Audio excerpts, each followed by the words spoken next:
Iya. Iya, saya cari-cari Pak Bambang Silakan duduk, belakang Bu Mit. tadi. Bambang.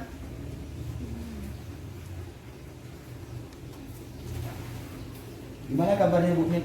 Baik Pak Bambang. Apa nih yang mau dibicarakan siang ini? Pak Bambang. Tujuan saya menemui Pak Bambang hari ini itu saya ingin curhat Pak Bambang. Ini ada yang mengganjal rasanya Pak Bambang. Curhat, ada yang mengganjal di pikiran. Iya, ada yang mengganjal nih Pak Bambang. Oke, nah, apa tujuan pembicaraan yang bisa kita capai siang ini? Saya ingin bicara dengan Pak Bambang tentang apa namanya itu permasalahan yang terjadi pada siswa saya Pak Bambang. Bu Mit bisa ceritakan apa bentuk permasalahannya? Masalahnya itu siswa saya ini sering datang terlambat. Jadi saya ingin gimana solusinya gitu. Rasanya kalau berbicara dengan Pak Bambang saya bisa mendapatkan solusi gitu. Oh gitu. Jadi siswa ini sering datang terlambat. Iya. Nah, dengan permasalahan yang terjadi pada siswa ini, dia sering datang terlambat, apalagi yang berpengaruh atau berdampak pada siswa tersebut? Karena dia sering datang terlambat, nilainya juga menurun, jadi semangat belajarnya itu juga kurang Pak Bambang. Oke, dari pembicaraan kita tadi saya bisa tangkap yang Bu Mit katakan, yaitu Bu Mit sedang menghadapi siswa yang sering datang terlambat, juga berpengaruh pada nilai-nilainya atau prestasi akademiknya di dalam kelas pun. Tentunya kalau dia datang terlambat, dia sering ngantuk di dalam kelas, seperti itu Bu Mit. Nah, dari permasalahan ini apa yang ingin Bu Mit capai? Apa yang akan Bu Mit lakukan untuk permasalahan ini? Saya ingin siswa saya itu datang tepat waktu, dan saya akan melakukan pemanggilan kepada siswa tersebut Pak Bambang. Pemanggilan pada siswa tersebut. Oke, baik Bu Mit. Sebelumnya apa yang sudah Ibu lakukan pada siswa tersebut? Sebelumnya saya sudah melakukan menasihati siswa tersebut secara klasikal. Jadi siswa-siswa yang lain sudah tertib, sudah disiplin Pak Bambang. Cuman untuk siswa saya yang satu ini yang belum berubah juga Pak Bambang. Gitu. Jadi saya mau melakukan pemanggilan secara mata dari hati ke hati dari Pak Bambang. Apa yang menjadi kendala dia, apa dia datang terlambat, atau mengapa nilai-nilainya menurun, apa semangat belajarnya turun. Baik Bu Mit. Dari apa yang sudah Bu Mit lakukan, seberapa besar dampaknya terhadap si anak tadi? Kalau dampaknya untuk siswa anak yang tadi masih kurang Pak Bambang, dia sendiri yang seperti itu Pak Bambang.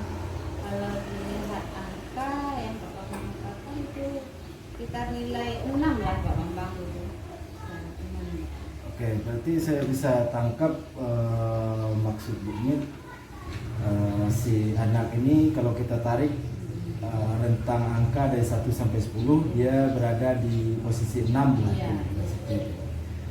Nah, harapan Bu Mit, anak ini, untuk memenuhi harapan Bu Mit tersebut, anak ini akan berada di angka berapa? Di angka 8 lah Pak Bambang. Di di angka 8, apakah angka 8 itu sudah dapat memenuhi keinginan Bu Mit untuk si anak ini? Sebetulnya belum Pak Bambang, kalau di angka 8 itu kalau dapat ya dia di angka 10 lah kalau apanya. Tapi kan bertahap saya lakukan ini Pak Bambang, soalnya dia kan bawah sekali nilai apanya kalau menurut MK itu. Karena dengan melakukan pemanggilan secara empat mata, kalau dia berubah, kita harapkan nanti kalau tidak juga dia berubah ya saya lakukan pemanggilan orang tua lagi Pak Bambang. Saya coba di angka 8 begitu. Oke, minimal di angka 8 itu untuk tahap awal sudah bisa untuk membantu siswa tersebut lah dan memenuhi harapan Bu Mit seperti itu. Nah, baik Bu Mit, apa rencana yang akan Bu Mit lakukan? Setelah ini, ya saya akan melakukan pemanggilan secara empat mata. Setelah itu saya akan melakukan pemanggilan orang tua. Apa yang menjadi penyebab dia? Kadang kita langsung tanya ke anak, kadang anak ini kan nggak jujur dia menjawab Pak. Jadi apa permasalahannya? Saya langsung tanya ke orang tua, ke orang gitu. Jadi nggak apa ya menjadi hambatan dia di rumah. Kalau kita bisa mencarikan solusinya di sekolah. Ide yang bagus juga tuh Bu Mit. Jadi Bu Mit akan melakukan semacam coaching terhadap anak tersebut. Jadi dipanggil secara empat mata, dilakukan coaching. Setelah itu dilanjutkan dengan pemanggilan orang tua dan menceritakan permasalahan anak tersebut, mengklarifikasi. Nanti adalah kolaborasi antara guru dan dengan orang tua. Itu sangat menarik sekali idenya. Jadi mungkin dari hal yang akan Bu Mit lakukan itu akan berdampak positif pada siswa yang bermasalah. Oke, kapan kira-kira Bu Mit akan melakukan aksi? Aksi dari rencana tersebut, implementasinya kapan? Besok saya akan melakukan Pak Omang daripada lama nanti anak tersebut nanti keseringan dia kalau nggak kalau itu saya besok bisa melakukan pemanggilan. Oke. Langsung juga kalau dia juga belum berubah, saya lakukan pemanggilan orang tua besoknya lagi gitu. Oke. Jadi actionnya secepatnya ya. Iya, Jadi makin cepat makin baik. makin baik gitu.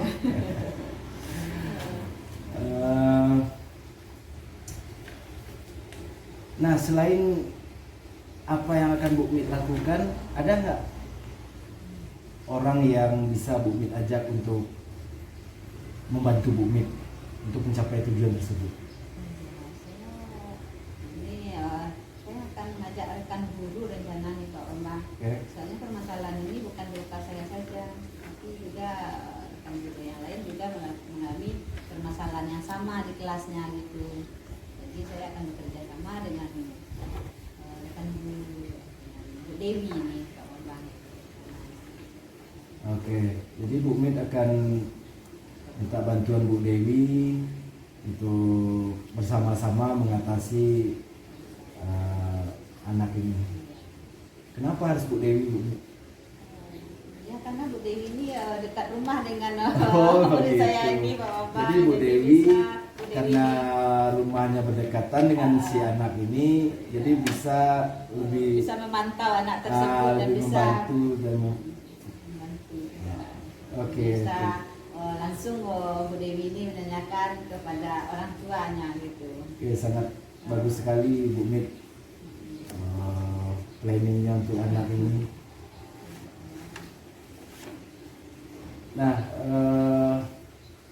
dari percakapan kita siang hari ini, apa yang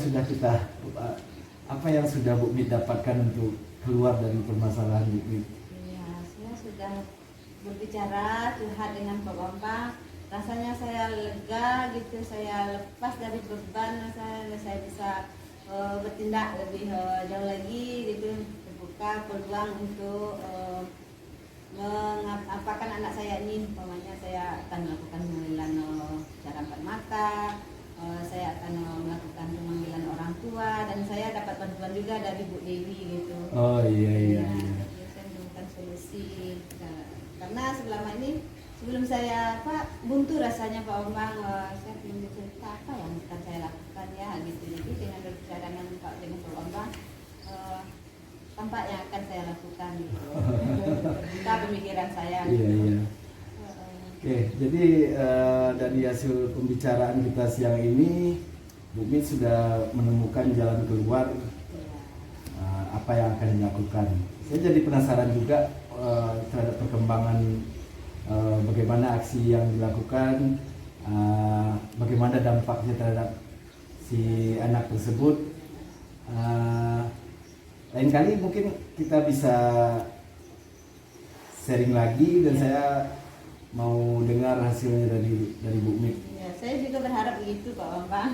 Saya ingin ada perubahan dengan siswa saya ini. Jadi saya bercerita lebih leluasa dengan Pak Bambang. Jadi kalau anak tersebut berubah, jadi ada rasa senang, rasa bangga, bagaimana itu bicara dengan Pak Bambang. Gitu. Oke, Bu Mit. Ada perubahan siswa saya tersebut. Oke, terima kasih ya Bu Mit sudah mau berbagi sharing permasalahannya. Saya yang minta terima kasih sama Pak Bambang karena dengan berbicara dengan Pak Bambang rasanya beban saya ini sudah lepas rasanya Pak Bambang. Saya yang minta terima kasih gitu. Ya. Nanti insya Allah kita lanjutkan di pembicaraan selanjutnya. Iya Pak Bambang, terima kasih Pak Bambang. Sama Bu Mit. Pak Bambang, Ya, Bu. tadi sudah saya dengarkan coaching antara Pak Bambang dengan Bu Mit. Ya. Jadi saya dapat ilmu juga dari hasil percakapan Pak Bambang dengan Bu Mit tadi. Jadi saya bisa mendapatkan gambaran apa yang sudah Pak Bambang lakukan tadi. Prinsip paradigma berpikir coaching itu sudah ada terlihat di sana. Yang pertama fokus pada coaching. Pak Bambang sudah meluangkan waktu untuk melayani Bu Mit dalam coaching ini. Kemudian rasa ingin tahu ini tertuang di bagian identifikasi. Pak Bambang sudah menggali cerita dari permasalahan Bu Mit ini sehingga terungkaplah apa permasalahan yang ada pada Bu Mit.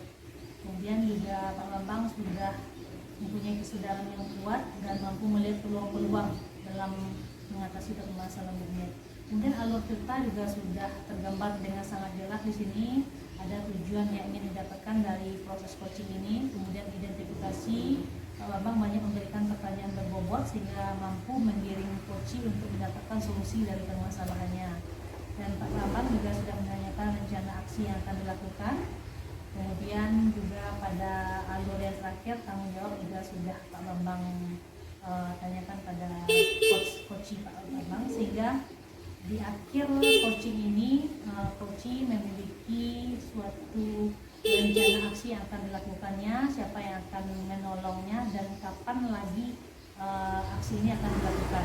Dan juga ada nanti pertemuan kedua ya, untuk membicarakan keberhasilan dari permasalahan dan rencana aksi yang sedang dilakukan. Jadi mantap sekali Pak Bambang untuk proses coaching ini. Oke, terima kasih Bu atas observasinya dan penguatan dari coaching yang sudah dilaksanakan. Bu Yola, Iya Pak Bambang. saya dari tadi nyari-nyari Bu Yola. Oh gitu ya. Saya nih mau ada baca buku di sini. Oh, Ya, baca ada buku. yang- Apakah saya mengganggu waktu Ibu? Oh, enggak. Saya mau bicara sebentar sama Ibu. Tapi kalau Ibu punya waktu senggang, Siap-siap Pak Bambang, ini hanya karena waktu saya jam tidak ngajar hari ini, saya rencana mau baca. Tapi kalau Pak Bambang ada maksud dan tujuan dan ada yang ingin dibicarakan, saya siap di Pak Bambang. oke, terima kasih Bu. Di sini saja Pak Bambang. Iya iya Bu. Pak Bambang, silakan duduk.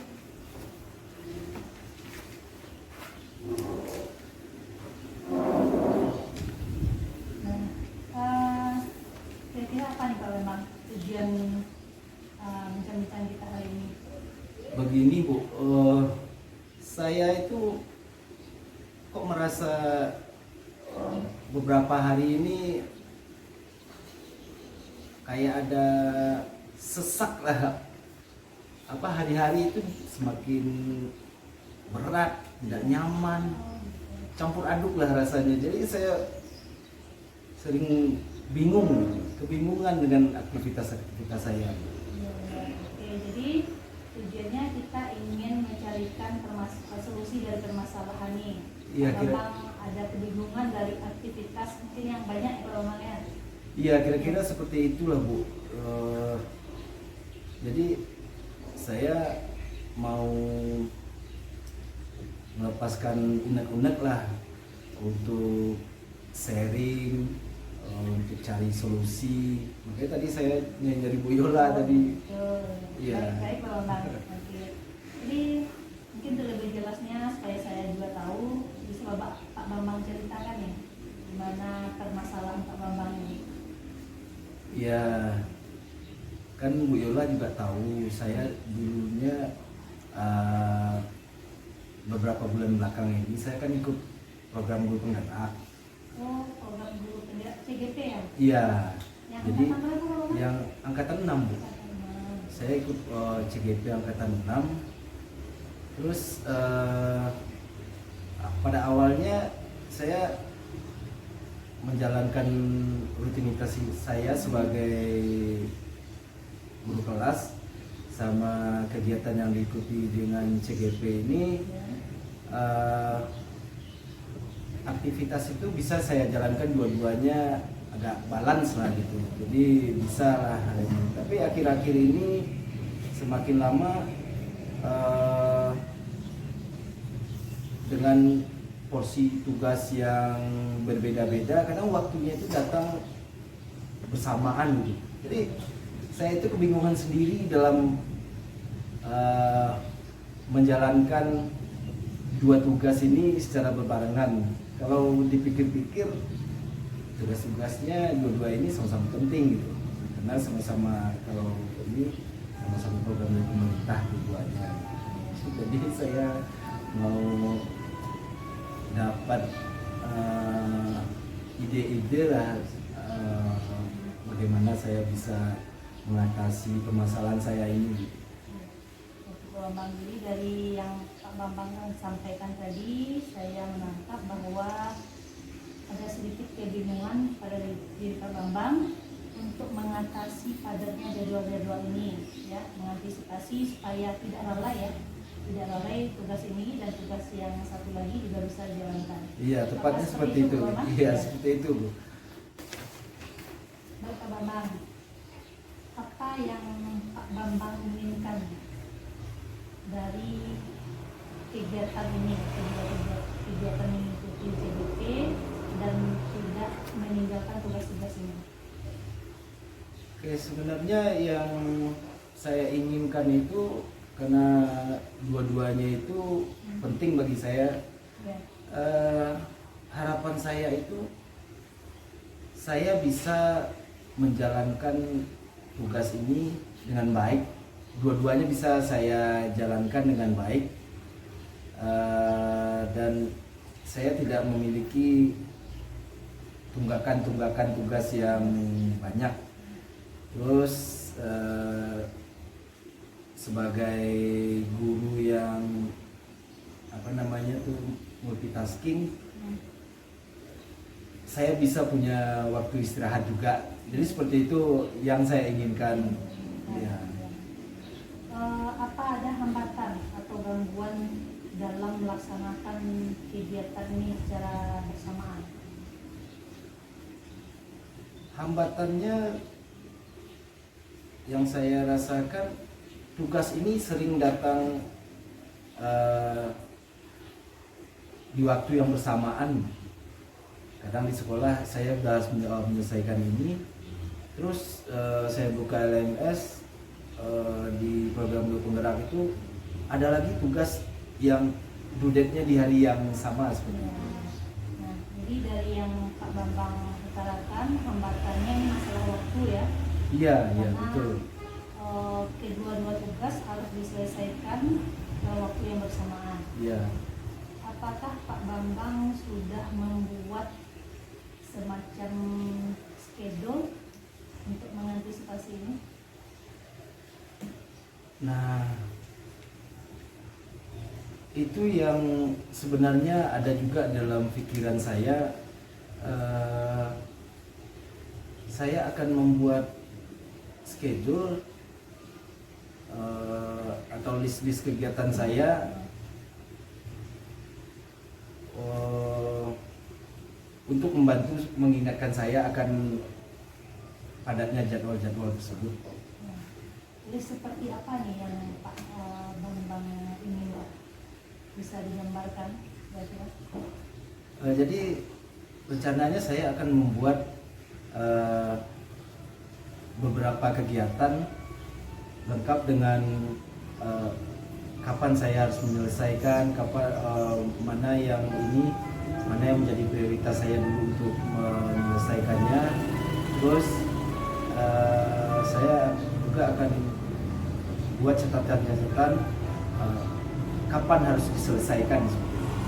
Jadi saya buat target kapan tugas-tugas itu harus saya selesaikan. Bagus sekali Pak Bambang. Jadi Pak Bambang akan membuat list mana yang harus diselesaikan lebih dahulu, ya. Kemudian kapan waktu penyelesaiannya supaya Pak Bambang tidak lupa ya catatan-catatan dan hal-hal yang harus dilakukan ini. Iya seperti itu. Jadi apa rencananya nih Pak Bambang yang akan Pak Bambang lakukan untuk mengatasi permasalahan tadi? Untuk mengatasi permasalahan tadi, saya harus segera menyiapkan list kegiatan tadi. Jadi saya siapkan listnya dulu, terus nanti saya tentukan skala prioritas mana tugas-tugas yang mendesak, yang menjadi prioritas itu yang saya eksekusi terlebih dahulu. Terus saya bikin catatan-catatan untuk masing-masing tugas tersebut kapan harus finish. Baik Pak Bambang, jadi sudah nampak jelas ya rencana aksi yang Pak Bambang jalankan itu akan membuat list ya. Iya. Kira-kira ada yang bisa membantu nggak? Siapa yang bisa membantu Pak Bambang untuk membuatkan list ini?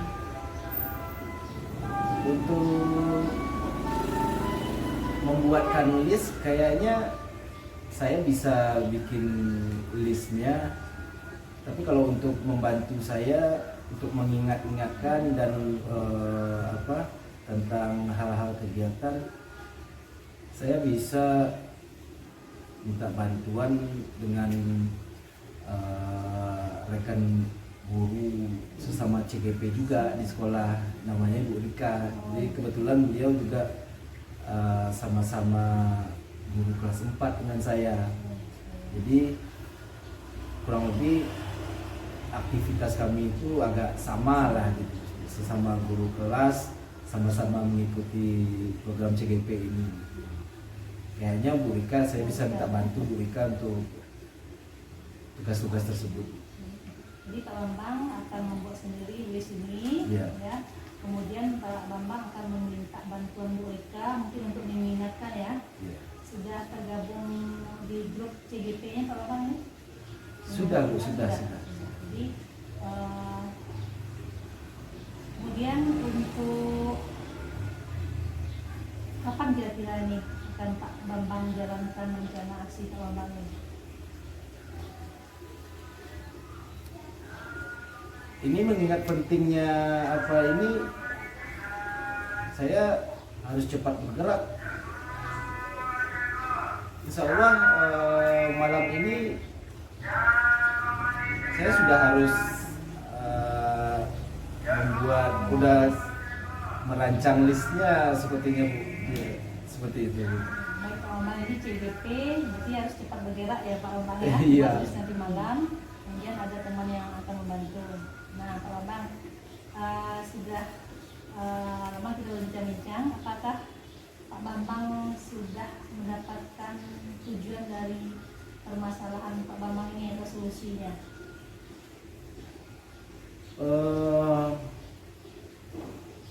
Kayaknya beban yang berat tadi udah agak Agak ringan.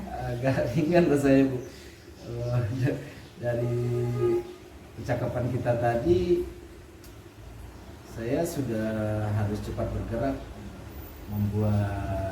memanage waktu saya sendiri. Yang pertama akan saya lakukan, saya akan membuat schedule untuk kegiatan saya maupun itu tugas di sekolah dan di guru penggerak ini.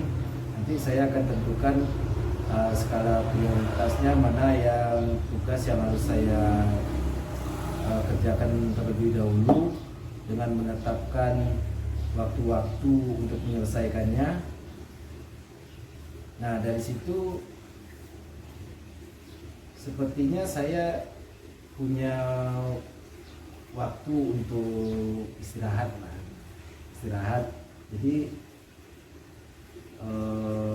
harapan yang saya inginkan, tugas dan waktu istirahat saya menjadi balance itu bisa saya capai dengan apa yang saya rencanakan. Berarti Pak Bambang baik, alhamdulillah ya, solusi dari permasalahan Pak Bambang sudah ada. Nah, saya juga ingin nih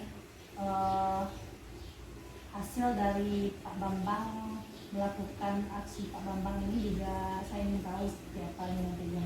Oke. Apakah kita perlu lagi coaching sesi lanjutan? Oke, kayaknya nanti saya akan hubungi Bu Yola. Saya juga akan konfirmasi sama Bu Yola, tengok waktu senggang Bu Yola dulu. Nanti saya akan kasih tahu kelanjutannya, hasilnya. Insya Allah sekitar minggu depan lah. Ya. Saya siap sudah lalu Pak Bambang. Oke, terima kasih Bu atas waktunya. Baik Bu Yola, saya sudah mengamati coaching antara Bu Yola dengan Pak Bambang. Jadi saya sudah melihat Bu Yola sudah menanyakan tujuan yang sesuai dengan alur cerita, dan Bu Yola sudah menyampaikan identifikasi masalah, menanyakan mana Bu Yola? Menanyakan atau menyampaikan itu? Yang menanyakan Bu. Yang menanyakan yang sesuai dengan identifikasi masalah yang dialami oleh Pak Bambang. Jadi sangat bagus, sesuai dengan alur kita, dan Pak Bambang juga melakukan rencana aksi yang bisa membuat Pak Bambang mengetahui mengetahui aksi-aksi yang akan dilakukan. Bu Yola fokus pada coaching, ada rasa ingin tahu, jadi bisa menggali apa yang akan dilakukan oleh Pak Bambang. Setelah itu Bu Yola juga mampu melihat peluang-peluang yang akan dilakukan oleh Pak Bambang. Jadi Bu Yola sudah melakukan paradigma yang sesuai dengan berpikir coaching. Jadi Bu Yola sudah sesuai apa prinsip-prinsip yang ada pada coaching dan melakukan paradigma berpikir pada coaching. Jadi sudah bagus.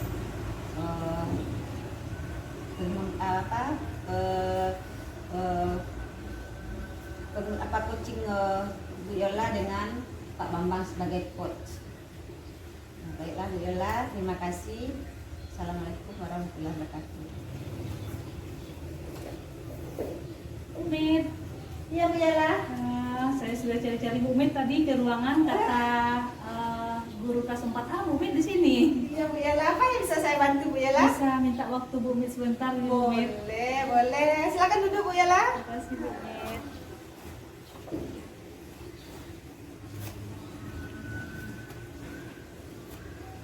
Jadi ini Bu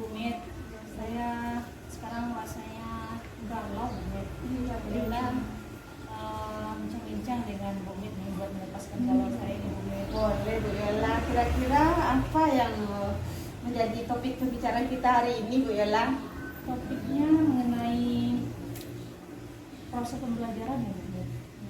Jadi siswa saya sepertinya akhir-akhir ini sudah tidak semangat lagi dalam PBMD yang saya Bu Mit. Siswa Bu Yola tidak semangat ya dalam PBM. Kira-kira apa yang menjadi permasalahannya tersebut ya Bu Yola? Permasalahannya di awal-awal dulu, di awal semester siswa-siswa ini semangat lah Bu Met. Cuman setelah selesai ujian di tengah semester, saya melihat siswa saya ini kurang semangat lagi Bu Met. Apa yang membuat siswa Bu Yola kurang semangat ya Pak Bu Yola? Yang membuatnya kemungkinan dalam segi media mungkin Bu Met, ya, media pembelajaran yang saya gunakan, juga metode yang saya gunakan. Karena setelah ujian tengah semester ini saya perhatikan ketika saya menanya siswa, mereka lebih banyak diam Bu Met. Ketika saya memberikan tugas-tugas, banyak yang tidak mengerjakan Bu Met. Jadi tidak semangat lagi Bu Met. Ya. Dapat saya tangkap ya Bu Yola ya. Kira-kira Bu Yola belum permasalahan karena siswa tersebut kurang semangat, yaitu mungkin penggunaan media atau metode yang Bu Yola lakukan gitu. Kira-kira langkah apa yang akan Bu Yola lakukan untuk meningkatkan minat belajar siswa Bu Yola tersebut? Mungkin sebaiknya saya memvariasikan media ya Bu Mit ya. Karena di awal dulu karena semangatnya saya menggunakan media yang bervariasi Bu Mit ya. Tapi setelah mid semester kita banyak tugas-tugas, saya cuma menggunakan satu media Bu Mit. Bu Yola sekarang ini menggunakan satu media ya. Dari penggunaan satu media itu di angka berapa kira-kira nilai yang dicapai oleh siswa Bu Yola tersebut? Kalau kita angkatkan dari rentang 1 sampai 10 berada di angka 5 Bu Mit. Angka 5 ya. Jadi Bu Yola maunya di angka berapa siswa Bu Yola tersebut? Kalau dari rentang nilai tadi Bu Yola mengatakan sekarang di rentang angka 5. Mau Ibu Yola di rentang angka berapa? Kalau rentangnya saya inginnya di angka 10 Bu Mit. Iya. Tapi untuk sekarang 8 saja dulu saya sudah cukup puas di Bu Mit. Jadi bertahap ya Bu Yola ya. Jadi untuk tahap awal Bu Yola maunya di angka 8 dulu. Tapi maunya ya kalau untuk semua 10 ya. Kira-kira Bu Yola kan sekarang ini sebelumnya memakai satu media ya. Rencana Bu Yola media apa yang akan Bu Yola pakai untuk untuk meningkatkan ini, dulu kan di awal saya sudah banyak media nih Bu Mit ya. Kemudian balik lagi satu media. Jadi saya nanti kedepannya akan kembali menggunakan banyak media Bu Mit. Karena kan gaya belajar siswa saya juga berbeda nih Bu Mit. Ada yang kinestetik, audio, visual. Jadi kalau saya gunakan ketiga media yang mengakomodir gaya belajar siswa ini, rasanya lebih gimana Bu tuh Bu Mit? Siswanya mungkin lebih semangat belajarnya Bu Mit dibandingkan dengan menggunakan satu media itu. Bagus sekali ya rencana si Bu Yola ya akan menggunakan lebih dari satu media dari gaya belajar siswa ya. Ada yang kinestetik. Untuk yang visual saya akan memberikan rekaman ya, rekaman suara. Kalau untuk yang visual audio visual saya rekaman suara, mungkin itu penjelasan materi dari yang ahli akan tampilkan video. Kalau kemarin PPT saja Bu Met, sekarang video yang bergerak-gerak lagi. Jadi untuk yang anak kinestetik mungkin di metodenya saya variasikan Bu Met, menggunakan media kartu. Nanti anak itu disuruh untuk berpindah-pindah kelompok ini. Saya akan buat sudut-sudutnya, sudut-sudut baca, jadi mereka bergerak. Bagus sekali. Rencananya. Bagus sekali media yang Bu Yola pakai, semoga menarik ya, menarik minat belajar siswa ya Bu Yola ya. Banyak media yang Bu Yola gunakan seperti video, audio visual gitu. Ya, cukup menarik. Siapa yang dapat membantu Bu Yola dalam pelaksanaan kegiatan ini? Yang membantu sepertinya Bu Rosi, Bu Met. Iya, Bu Rosi ini juga satu jurusan dengan saya, dan kemarin saya lihat Bu Rosi ini punya media video yang bagus sih Bu Met. Jadi mungkin saya bisa berkolaborasi dengan beliau, ini bincang-bincang dengan beliau mengenai media yang akan saya gunakan.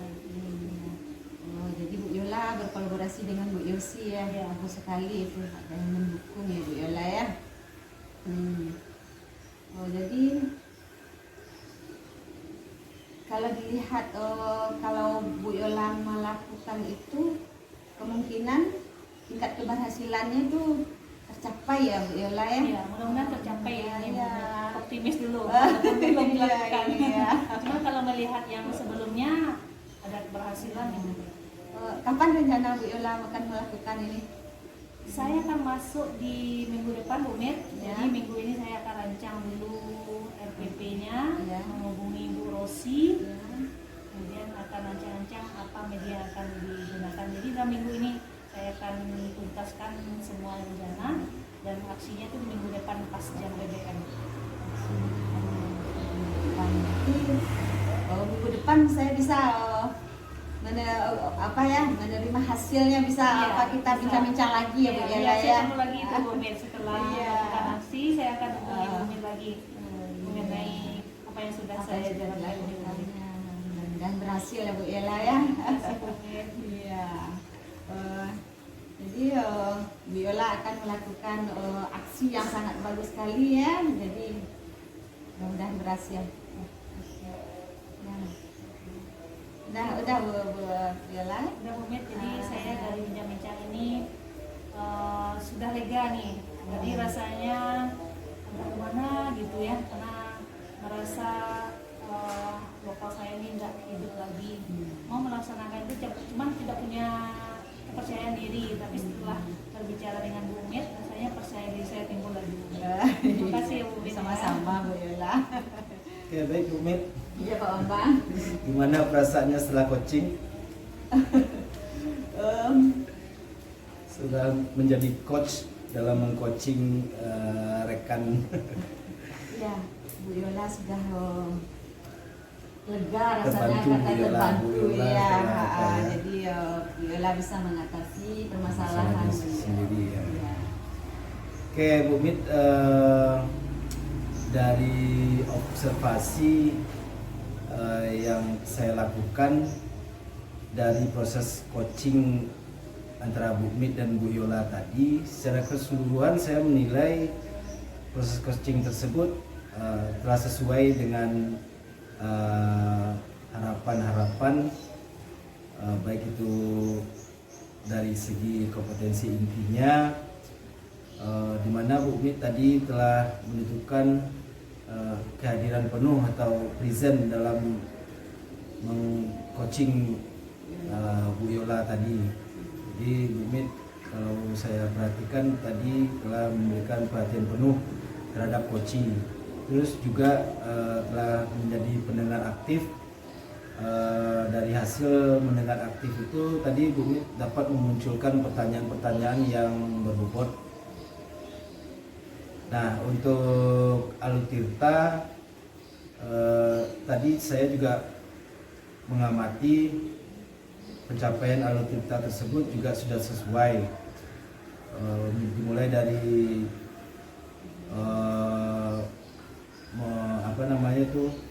menetapkan tujuan dari pembicaraan tersebut, terus mengidentifikasi permasalahan yang dihadapi coaching, terus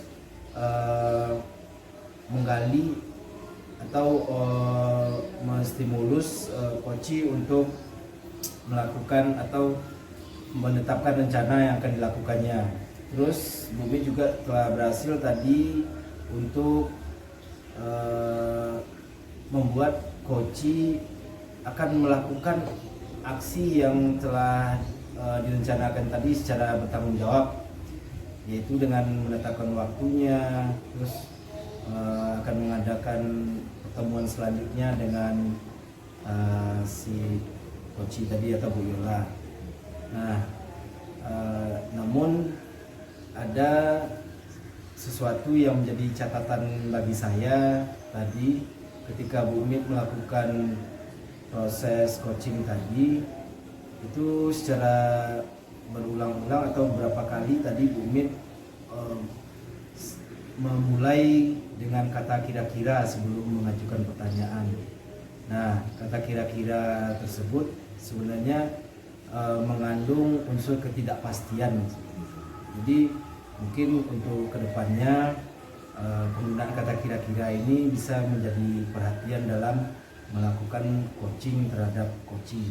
Mungkin itu saja komentar dari saya atas proses coaching yang sudah dilakukan. Terima kasih Pak Bambang atas komentarnya. Untuk kedepannya saya akan lebih meningkatkan cara coaching saya dengan coaching. Ya, terima kasih Pak Bambang. Jadi saya akan menghilangkan kata kira-kira itu. Terima kasih Pak Bambang. Sama-sama Bu Mit.